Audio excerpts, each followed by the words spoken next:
Thousands of immigrants and supporters around the country took part in a national day without immigrants. Protesters marched in response to President Donald Trump's executive order on immigration. Others held rallies to boycott jobs and even held their kids out of school.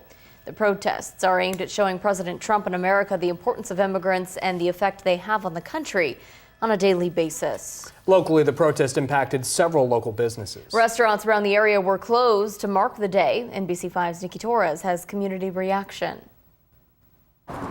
Normally on a Thursday afternoon, Mucho Gusto would be filled with customers lined up for the lunch hour rush. But with today being Day Without Immigrants, as you can see, that's just not the case. I think that they have to do something so that people hear their voice and what they have to say. Several local businesses across the Rogue Valley closed business for Thursday in support of Day Without Immigrants. 100% for them creating a movement or just awareness, whatever they need to do. It's a decision that garnered a range of reactions from customers. A little frustrated. I feel bad for the owners of Mucho Gusto. As a fellow local business owner, Adam Fox understands the reasoning to close for a day, but disagrees with the decision. I respect their decision and they have priorities. And as a business owner, I have different priorities than they do. And I need to make sure that my business provides for not just my immigrant employees, but my other employees who can show up every day. That's an opinion that has others divided.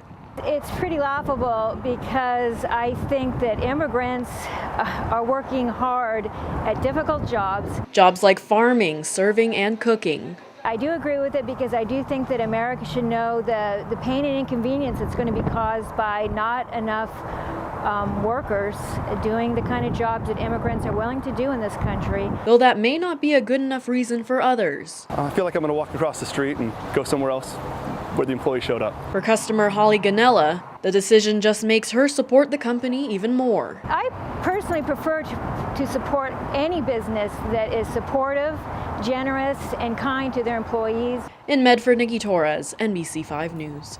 Nikki, thanks. School districts across the state reported a high absentee rate among students. We reached out to several of our local school districts. They declined to share that information.